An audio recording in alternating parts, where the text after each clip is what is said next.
দেড় ঘন্টা বেশি সময় শাহবাগ অবরোধের পর শাহবাগ ছাড়ার ঘোষণা দিয়েছেন ছাত্রদলের কেন্দ্রীয় নেতৃবৃন্দ। দর্শক, এই মুহূর্তে শাহবাগ মোড়ে কিন্তু অবস্থান করছেন ছাত্রদলের নেতাকর্মীরা। তারা কিন্তু শাহরিয়ার আলম সাম্য হত্যাকাণ্ডের ঘটনায় তার বিচারের দাবিতে কিন্তু এই মুহূর্তে অবস্থান করছেন শাহবাগ মোড়ে, এবং শাহবাগ মোড় তাদের এই অবস্থানের কারণে কিন্তু অবরুদ্ধ রয়েছে। দর্শক, প্রায় দেড় ঘন্টার বেশি সময় কিন্তু তারা এখানে অবস্থান করছেন এবং তাদের যে দাবি দ্রুত সময়ের মধ্যে দোষীদের অভিযুক্তদের গ্রেফতার করে শাস্তির আওতা নিয়ে আসতে হবে, এবং যারা রাজনীতি করছেন লাশের রাজনীতি তারা চান না। এই কারণে তারা বলছিলেন অন্য কোনো ধরনের রাজনীতি যেন কেউ না করে, সেই হুঁশিয়ারি দিতে তাদের আজকের এই অবস্থান। এই যে অবস্থানটি কিন্তু ছিল তাদের জাতীয় জাদুঘরের সামনে, যেমনটি বলছিলেন ছাত্রদলের সভাপতি রাকিবুল হাসান রাকিব।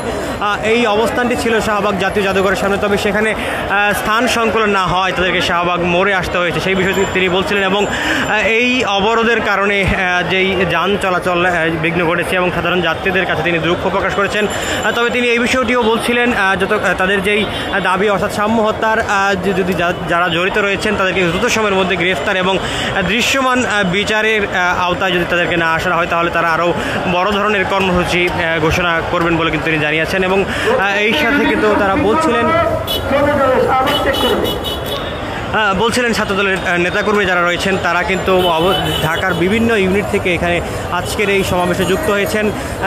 ছাত্রদলের ঢাকা বিশ্ববিদ্যালয় ইউনিট ছাড়াও কিন্তু জগন্নাথ বিশ্ববিদ্যালয়, সোহরাওয়ার্দী, শেরেবাংলা কৃষি বিশ্ববিদ্যালয় সহ কিন্তু ঢাকার 7 কলেজগুলো রয়েছে, Dhaka college, Bangla college, Eden college সহ বিভিন্ন কলেজের শিক্ষার্থীরা যুক্ত হয়েছে। এছাড়াও ঢাকা মহানগর, উত্তর, দক্ষিণ, পূর্ব সহ বিভিন্ন ইউনিটের নেতাকর্মীরা আজকের এই সমাবেশে যুক্ত হয়েছেন। এবং তারা বলছিলেন ঢাকা বিশ্ববিদ্যালয়ের যে ছাত্রদলের নেতা রয়েছেন শাহরিয়ার আলম সাম্য, তার হত্যাকাণ্ডের সাথে যারা জড়িত রয়েছেন দ্রুত সময়ের মধ্যে গ্রেফতার এবং বিচার তারা একই সাথে তারা বলছিলেন ঢাকা বিশ্ববিদ্যালয়ের ব্যর্থ প্রশাসনের পদত্যাগ তারা দাবি করছিলেন। ঢাকা বিশ্ববিদ্যালয়ের উপাচার্য, প্রক্টর সহ যে প্রশাসনের দায়িত্বরত রয়েছেন তাদের পদত্যাগ তারা দাবি করছেন, যেহেতু বিশ্ববিদ্যালয়ের লাগোয়া এবং সংলগ্ন এই সোহরাওয়ার্দী উদ্যান এখানে প্রশাসন নিরাপত্তা দিতে ব্যর্থ হয়েছে, সেই দাবি তারা করছিলেন। এবং সেই ব্যর্থতার দায় নিয়ে প্রশাসনের পদত্যাগ তারা দাবি করছিলেন। এবং সাম্য হত্যাকাণ্ডের 5 দিন পেরিয়ে গেলেও এখন পর্যন্ত দৃশ্যমান যেই দোষী যারা রয়েছেন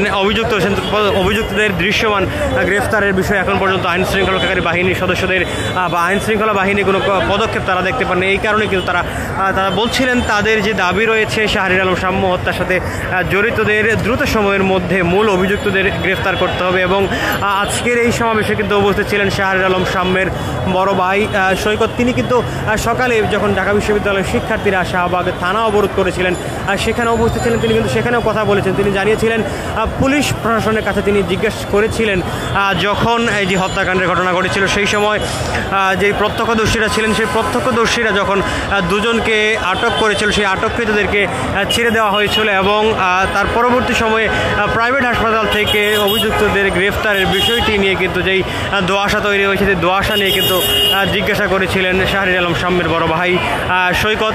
তিনি সেই বিষয়টি কিন্তু আজকের এই সমাবেশ থেকেও বলেছিলেন। জাতীয়তাবাদী ছাত্রদলের কেন্দ্রীয় সংসদের সভাপতি রাকিবুল হাসান রাকিব এবং সাধারণ সম্পাদক নাসিরউদ্দিন নাসির আজকের এই সমাবেশে ছিলেন। এছাড়াও উপস্থিত ছিলেন ঢাকা বিশ্ববিদ্যালয়ের ছাত্রদলের সভাপতি গণেশচন্দ্র রায় শাহ, সাধারণ সম্পাদক নাহিদুজ্জামান শিপন সহ কিন্তু জগন্নাথ বিশ্ববিদ্যালয়, জাহাঙ্গীরনগর বিশ্ববিদ্যালয় এবং 7 কলেজের ছাত্রদলের নেতৃবৃন্দরা উপস্থিত ছিলেন। আজকের এই মুহূর্তে কিন্তু ছাত্রদলের নেতাকর্মীরা শাহবাগ ছাড়তে শুরু করেছেন, যার কারণে যান চলাচল করার চেষ্টা করছে, তবে পুরোপুরিভাবে কিন্তু এখন পর্যন্ত ছাত্রদলের নেতাকর্মীরা শাহবাগ ছাড়েননি। ছাত্রদলের কেন্দ্রীয় সভাপতি এবং সাধারণ সম্পাদক এই মুহূর্তে কিন্তু অবস্থান করছেন শাহবাগ মোড়ে এবং তারা কিন্তু নেতাকর্মীদের হাত বাড়িয়ে তাদের সেই অভিবাদন গ্রহণ করছিলেন।